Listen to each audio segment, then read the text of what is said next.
Welcome to the Champion Blueprint Podcast, where mindset meets mission. We're diving into what it really takes to lead, win, and live with purpose. From NFL locker rooms to boardrooms, it's all about discipline, core values, and the habits that build champions. Whether you're leveling up in business, life, or leadership, this is your playbook. Champion your mindset. Champion your purpose. Let's go. What is going on, everybody? Welcome back once again to Champion Blueprint, the podcast. George Rogers, along with my good friend. You got the Rutgers on, man. Football absolutely. season here. I feel like I should have put the black on there. Man. I didn't even say your name. I'm looking right at the logo. Welcome, everybody. George Rogers, Gary Brackett. Gary Brackett representing Rutgers. That's it. How's it feeling? I know the Rutgers, Ohio State.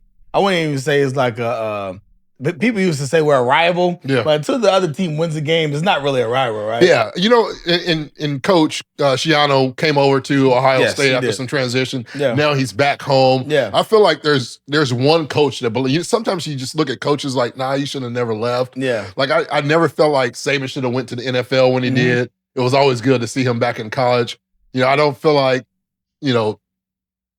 Schiano belongs anywhere else but like he embodies with Rutgers. Yeah, Italian, the background, the toughness. Like everything is all about that. So shout out, you love Coach Schiano. Yeah, no doubt. A great coach. Great leader as well. Amazing coach.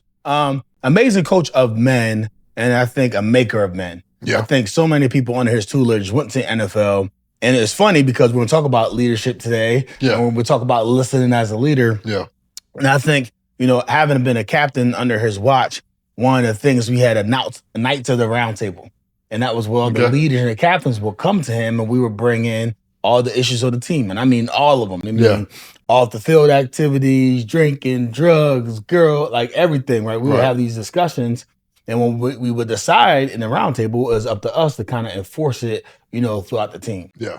So today we're going to be talking about winning buy-in and really leading change from the front line. And a lot of those struggles, Gary, especially in the business world, even in the sports world, is how do you create buy-in? How do you create and give an idea to an owner, to a coach, to a leader, when at times, sometimes we feel like, man, they're not listening. Yeah. And I remember, and I hate this mindset now, but I remember that I actually took a class on how to convince your leader that it was their idea. Right? Because those like the 48 laws of power. Yeah. And so it's like as long as I can convince he or she that this is their idea, they'll jump on it. Yeah. But the moment I say, hey, we have this idea or I have this idea, it's like it just goes on the shelf until it lingers, and then they'll pick it up off the shelf and make it their own and then try to implement it without having really the heart of why that was coming to the table in the first place. Yeah. And so let's open this can of worms up, because this is a struggle for a lot of business people.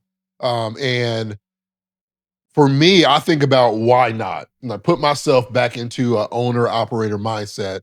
Some of the struggles that I had very early on, especially coming from a nonprofit 14-year type mentality into the business field, because the number one rule of business is to stay in business. Yes. If you don't do the number one rule, there are no other rules. There are no other rules. But for me, Gary, there was always this, we can label it fear, but it was like the what if or the unknown, right? Of taking that risk. Yeah. And so I was always still, if you get me at a gambling table, I'm a little risk at the gambling table. Now I've learned big risk equals big rewards. Yeah. But there's certain things where I'm like, let's try to step on this water and see what we see. What were some things that kind of set you back? Because we both, I can go down a list of failures that I had in business, but what were some of those things you wish you would have listened to, but you didn't? What was some hesitancy on your end? Early on, especially like in the restaurant industry, a little bit on the football field, you're in your position and most times you have a lot of chips on the board. Yeah. Right? So your mentality is that, like, I could do it the best, so I'm always going to do it. Yeah. Right? And that's not a way you can grow, you can scale your company. You hire people, hopefully, that are better than you, some of them, have different ideas than you. And then I would say to myself, I'm stubborn about my goals and flexible about my methods. Ooh, say that again. So I'm stubborn about my goals, right? Yep. But I'm flexible about my methods. Love it. If you look at the number 10 and you try to get to 10, like how many ways can you get to 10? 5 times 2, right? 4 plus 4 plus 2, right? 6 plus 2. There's so many different ways to get to 10. And oftentimes leaders want their way to get to 10. Right.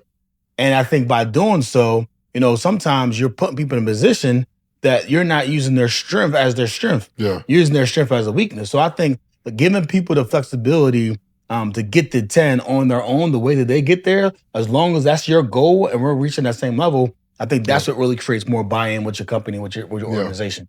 And so for me, a lot of I never really had this ego issue. That was never me. And still to this day, I'd rather be like 1B or even 2 on the team. I don't care about being 1A. I just want to be at the table, right? Yeah. Want to be involved. But for me, some of the struggles for me was, how does this align? Is there any misalignment that could really mess up the ultimate goal of where we want to go and who we want to be when we finally get there? And so you can talk about, some things, sometimes it's tied into egos. Yeah. Sometimes it's tied into misalignments. And then there's this pressure to perform, right? And adding a new wrinkle, how will that mess up your timing? How will that mess up all those different ideas? For me, we talked a little bit before. I want to share these because we talked a little bit about Brandon Burchard's, 6 E's. And, one of the key questions is, for me is like, are you leading for your ego? Or are you leading for your people? Whenever I was brought something, does it have to be George's way? Right. There's no highway option? Or is this something for the people that actually is going to be beneficial? We talked a little bit about the 6 E's, and I want to chat and kind of go through those, what great leaders do, by Brendan. And the first one he talked about was envision. Right. Share a little bit about that. I think that's so critical because anytime someone is working with you, for you in your organization, it's really great if they have a map on what this thing's supposed to look like. Right. And have a course on where we're going. And I think when you do that and you envision that, and then you can understand, what their strengths are and how they will help you get there, then, every time you're not going to constantly go to them, like feeling like you got to feed them information or feed them work that they need to do. They have the big picture on where you're trying to go, and they should lead them to their daily activities that they need to perform in order to get you there. Yeah. So you're envisioning, what does tomorrow hold? Yeah. What's the next day hold? The second E, real quickly, was enlist. So we're enlisting others. We're sharing ideas. We're bouncing our thoughts, our dreams, and our desires. I love doing this because it really helps me feel that I'm not alone. Right. Right. That we have this mentality where we're supporting each other. Like this is the goal of the business. This is the goal of the team. But what are some options to get us there? Just as you mentioned, there's so many different ways to get to 10. Yeah. Right. There's so many different ways. What's efficient, what's effective, and how we get there. The third one was embody. Right. Right. And Ryan McCarty, one of our good friends that we have a good friendship with, he always says, we cannot expect our team to live something that we don't first as leaders embody. Right. And so if you have a desire to see something come to pass, you must first embody that as a leader, right? It's values that we have as a company. If you don't embody those values, you can't expect employees to live through those values as well. I tell people all the time when I go into organizations, you can't be a 6 as a leader and have an 8 as a team. Yeah. Right? The speed of the leader will always determine the rate of the pack. So you embodying, that message is going to be so key when you're trying to get other people to follow you. Yep. The next one was empower. Right? And this is where I think some leaders struggle. Yeah. Because if you want to grow, you have to delegate. Right? If you want to scale, you really have to let loose. Right? If you want to accomplish your goal, that's great. Maybe one person can help you with that. If you want to scale your goal to another level, you really have to empower other people. Exactly. And as you said, they may not be able to do it Gary's way on the field, but I can be able to catch my breath. I'm able to just kind of relax for a moment and give somebody else an opportunity, even if they are a B minus, maybe a C plus. Average, they're still getting the job done. How can you lead and help empower them to get better and grow? The next one was evaluate, which is critical. If you're going to empower some people, you have to inspect what you expect from them and then be able to help them scale to the next level. Well, I think, you're empowering these people, and then right after the you're evaluating them. One, you want to give people the permission to make mistakes. Yeah, that's good. And I think if people are afraid to make mistakes, or people are playing it safe all the time, again, you're gonna have a challenge with growing, Right. because people are never going to get out their comfort zone. Mhm. But I think people want to be challenged. They want to be somewhere where they're helping someone build a vision, like they have some type of mission that they're after. Yep. But then they also want feedback. Right. And we're not talking about the once a year, coming to my office, I'm gonna give you yearly feedback. In this generation, you'd be lucky if someone sticks around a year. Yeah. And thinking about this, so of course I have a research company. Right. New hires, new candidates that are joining the team. Mm-hmm. Over the last year, this is crazy. You used to be 2, 3 weeks, 4 weeks, a month, 30 days, kind of evaluation, kind of see where you are. They make a decision in 5 days. Wow. Whether or not they're going to stay with your company. So people know when they come into your organization, they done been, blessed by all this great marketing, what a great culture, how we take care of our employees, we have so much fun. But all they need to do is meet sorry and rotten attitude Sarah in the lunch break room, right? And get the real lowdown on how things are. Within 5 days, they're leaving your company and organization. And that's important because there's a lot of recognition, lack thereof. Yeah. There's a lot of lack of self confidence and security in what's safe and what's not safe in the workplace. Psychological safety, right? Is there? Do I feel like I have a sense of belonging in this organization? Do I feel like I feel appreciated or accepted or respected? And when I'm doing those things, those values, those core fundamental things that we as leaders should really embody and make sure that we're taking care of our team is so important. The last one is encourage. Right? People don't want to, it's not always great. And listen, ladies and gentlemen, it's okay to be corrected. Yes. It's okay to be redirected. However you want to look at it. It's okay to be at a table of conflict. How you deal with that. Now, I always say it's not what you say to me, but it's definitely how you say it. Mm-hmm. But I always want that transparency and accountability to hold me to the standard, whether it's core values that I need to be held accountable to, or whether it's the work that I'm doing that is important. But encouraging your people through the process, right? One of the things I learned early on as a leader was people don't care how much you know till they know how much you care. Yeah.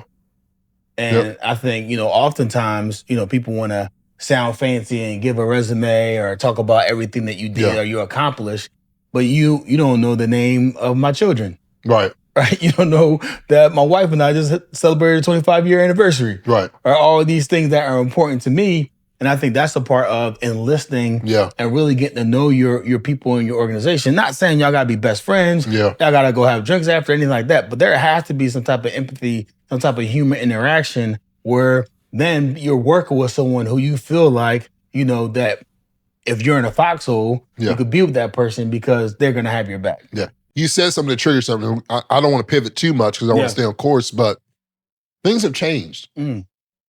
I remember my first job as a janitor at a church. We didn't do the private life, or we didn't do all the details. Now, birthday, that's on the paperwork. You can celebrate that. But we're living in a day now where being open and transparent as a leader, it was like, keep that wall, that guard up. Don't hang out with your employees after hours. Now it's like, how do we create this, not family, I hate the word family because that's doesn't belong in the workplace, but how do we create this team camaraderie where we're close, right? I've heard these arguments. What's the guardrail of being open-hearted, open-minded, and knowing your employees? Because I believe it's important. I stand on it. Like, I want to know everything I can know about you, and I want to help you. Because a healthy Gary, physically, mentally, emotionally, financially, spiritually, whatever, if you believe in going on those lines, a healthy you is a healthy culture in our workplace, and a healthy you is healthy performance. Right. Where do you stand on that? Yeah, I agree 1,000%. It's about building a team, having that mutual respect for one another. But I want to be able to understand what makes you tick. Like, what things do you care about? I remember before, when I was with Stack Pickle, we had 400 employees, and you would say, all right, cool. Well, if someone hits their goal this month, they're going to get a bonus, right? And not that people didn't like money, they wanted money, but some people will say, you know what? I don't want a bonus. I want an extra 3 days off of work. Or I don't want a bonus, right? I want a chance at a new opportunity when we open up that new store. I want to be a gym. So then I started realizing, like, man, I have to start asking these people, what do they actually want before I start arbitrarily, thinking that I know everything and I'm going to put things in place that they don't even care about. So I think that really did a good job for me understanding that, people totally different type of ways. Yeah. And understanding how people tick is going to help you better be able, I think, as a leader, motivate them. Yeah. And I think that's key. That goes right into listening to the front line, right? And the lack thereof for some. This is tricky.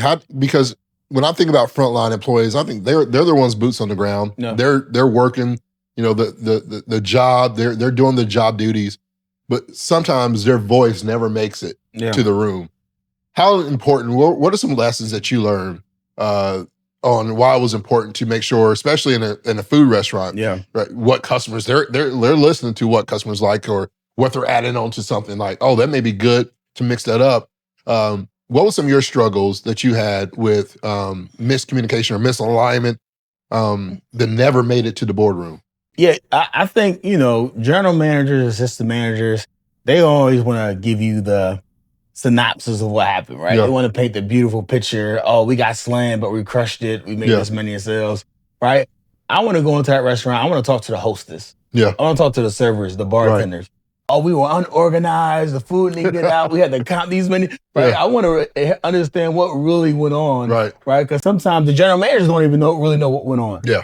But understanding from the hostess, oh no, we got set. The tables got cleaned off. Everyone was helping each other out. The food was coming out. Everything was reaching its times. That's when I was like, wow, we really got a great, store here and get great chemistry because everyone's on the same page and you're hearing a consistent message. No matter if it's the hostess, the servers, the bartender, everyone is saying the same thing. That's when you got a true team. Yeah.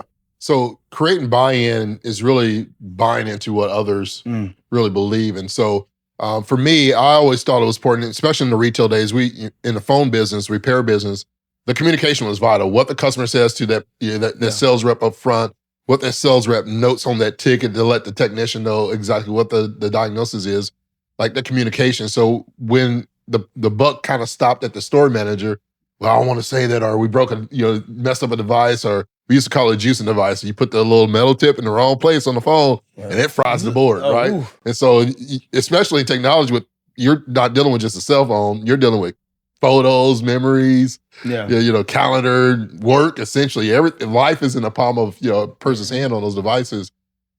And one of the biggest issues was like simple tech tools, the type of tech tools. Having, the proper mat on the table so there wasn't no static, just simple things that it was like, here's another expense. Yeah. Here's another expense. Your store ain't making no money. Like, you're thinking about small things that could actually save, situations. And so how vital and important it is to really be hands-on. And I think as a leadership group, we did something so well when we kind of lived in that inspect what you expect, put ourselves back into that role of sales is everybody's responsibility, where we're selling a clean store, selling a clean device, whatever it may be. How do we get more involved? And that was one of the things that we had to do. We had to listen. And then data never lies. Like you say, men lie, women lie, but numbers don't. Numbers don't lie. You got to understand those numbers. And so I think it's important that you have to listen to the voice of the people. Whenever there's change made, I encourage leaders, you talk about stakeholders. It's not just board members and C-suite. It's customers. Right. And it's also your front line that needs to be at the table when it comes to making some of those changes and creating that winning formula to be able to pivot accordingly to make those changes. Another thing that I think of is building that buy-in. How do you start? And I'm going to ask you this. What is something you would do if you were sitting down in front of thousands of business leaders? Right. What's the first step to creating buy-in with a team to where, listen, I hear you, and I want you to trust me that I'm listening, because sometimes leaders don't always use that decision or use that method, or that's a good idea, but it's not now. Maybe it's next. Right. How do you create that buy-in and build that buy-in as a champion and a leader of people? So for me, I like to tell stories. Yeah. So I would think I would share a story with those organizations, with those business people, on what exactly our product does and who our end user and how does it affect their day-to-day life and why it's so critical and so important. Okay. So I think so many times people lose sight of, what that interaction with that end user, that I think that should be top of mind. I saw one guy looking at speeches on YouTube. Guy went in there, we're up 30% on for their season. Well, we dropped our revenue by this many percent, and people just sitting there like, and then another CEO went in there like, hey, This year, 200,000 people were able to extend their lives because of our product. Another 50,000 people were able to get back their quality of life. They're now able to move in a way that they never be able to move before because of what we've done. And like those people in that audience are inspired, right? Because the purpose behind what that leader is sharing. I always looked at it in 3 steps, especially when I think about it. And for me, buy-in, when I define buy-in, I'm saying we're in agreement together. Like this is not a one-way street. This is us together. So when I create buy-in, it's a commitment to action. Right. And there's 3 things that I wrote down that I think about. Ask before assuming, right? Always ask more questions than just assuming. You come to me or I come to you and say, hey, Gary, I got this idea. And this is collaboration from a lot of people on the front line here. Right. Gary's going to ask me questions, right? He's going to ask me questions to make sure he's not assuming what we're saying, but he wants to find details. So it's almost as if you're making curiosity your default. Right. The second thing we do is create these feedback loops, where it's okay to give feedback. There's okay to feed forward and give these ideas and don't just make it a suggestion box. The third thing was give credit and then share wins. Right. Hey, I want to thank the frontline in this department for coming here, because that's matters the most. People stop giving feedback. People stop giving opinions. And the moment people stop giving opinions, you got to shut down an employee who's just checking the box. And I never want to have that culture in mind. And so always recognize who's giving those awards. And so I love, Gary, that you tell stories. Right. And the reason why I love that is because, one, I love listening to stories. You have this mentality where you can either show somebody how to fish or you can tell somebody how to fish. Some people don't. Some people just tell them and they got it in their minds, right? And some people you got to show. Hey, this is how you do it. This how you bait the fish. You know, bait your hook. This is how you want. If you get something, how you reel it back. You don't want to just pull it. You also, there's a process to it, and some people need that full scope to the process. I want to wrap it up real quick with some tactical steps that we can do to really shift the leadership approach. And I, when I think about this, and before we even started connecting on a deeper level, back in Springfield, Tennessee, I was living in Nashville, and I got a good friend, Rock McDaniel, and the company we were working at, leadership development, business development. We would always do Thursday huddles, and we would just host a huddle. And in this huddle is like anything else. We're telling a play for that week, shouting out some things that we're doing. But it really shifted the mindset of our people for many reasons. They heard from the leaders of the team. And it wasn't always good. Listen, we get our butts beat. Or we're a little bit slow. And that's on me as a leader. That's on George as a leader. That's on Gary. Like the leaders would step up and say, hey, this is what it is. But the huddle meant so much. Although there was 30, 40, 50 of us in this huddle, the voices mattered. And it wasn't just us on the microphone. It was the team being able to share shared experiences or shout out other people. That really was the first step for me of what it meant to shift the communication and what matters. That was the opening floor to share pivotal conversations in a sense of, we hear you. Because everybody, it's not just you coming to my office and I shut the door and like, it's whatever. I don't remember. It was a pivotal conversation of what was said in the huddle. What's a tactical step you would add that can help shift leadership? For me, is everyone gets held accountable. So many times they're a leader, so we can't say that to them. They messed up. They said they promised it. You have to eat crow a lot as a leader. And if you're able to step up, I had this thing when I was middle linebacker with the Colts, will be successful. Well, sometimes during the play, I didn't get the call. So I would have to call the call. Other times I got the call, I didn't like the call, and I changed it. Right?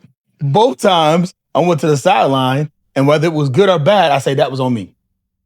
Right? Sometimes it was a defensive back, he didn't hear the call, right? Or I didn't communicate it effectively, or he just made a quick buck. But his coach is going to chew him out, right? Potentially bench him. But as a leader, I was like, nah, that's on me. I'm accountable for that. And I felt like that. Like, as a leader, my thought process is, even though it's not my fault, it's my responsibility. So I'm always quick to take accountability for things that aren't going right, as opposed to just saying, oh, it was that guy. It was that, or just, misplacing the blame. I've always felt when you outsource the blame, you also outsource the solution. Wow. So by taking ownership of these things, right, you can finally find a way to change it. Yeah. The third thing I would add to that in tactical shifts, so we talk about huddling up, always talk about, in what you said, reminds me of John Maxwell will always used to say, probably still does, I don't want to say always used to, as if he's not still here on this great earth with us. But he always said great leaders will always take the blame of mishap, no matter what. Yeah. Right? No matter what. And I love what you said. It's like when you place the blame on somebody else, you also place the blame or the solution on them. Right. And so you lose that. The third thing I would add to this, ladies and gentlemen, is like pilot leaders. Even if you already know, and this is something I would do, even if I knew, man, this ain't gonna work. Like there's no chance. I would always just, hey, let's pilot this. Right? Because it was an opportunity for me to coach them to say, hey, it didn't work. Is there something that we can both, now that we both pilot, maybe there is something. Maybe I learned a piece of humble pie and said, that didn't work, but I love this aspect of it or what it did for the team. How can we build on this? And it becomes more of a conversation. So I encourage you to pilot, some ideas. Pilot those things so everybody can live, learn, laugh, and fail and make a mistake, and they can see why not, or maybe why should, or how can we adapt to those things are important. As we wrap up, I always say leadership is a service. Yes. Right? Champions adapt, as Gary just mentioned, and then purpose is amplified when it's shared. Right? And so how do we have this shared purpose? I want to encourage companies to always do those things in our company. I mentioned earlier, we used to always say we win together, we never lose alone. And so we always create this WIN acronym. How do we win in this solution? When somebody brought something to the table, had an idea, how do we win?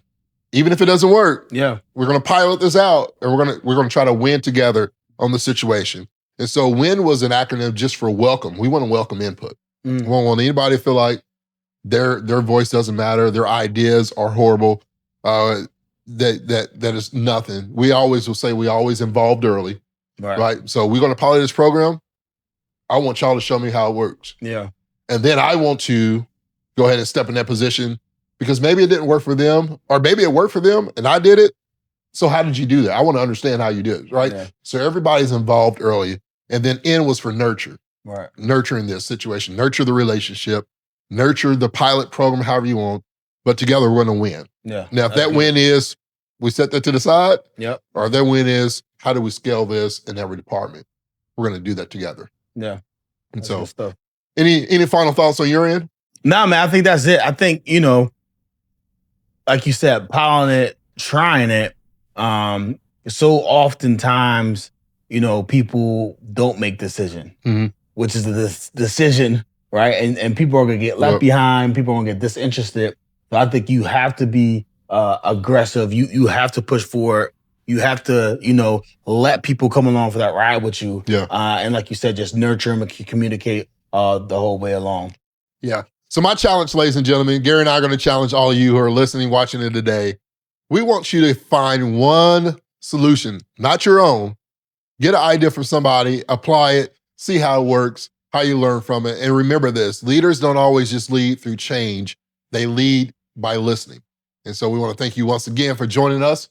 Gary Brackett, George Rogers, Champion Blueprint, the podcast. Until next time, remember to champion your mindset and champion your purpose.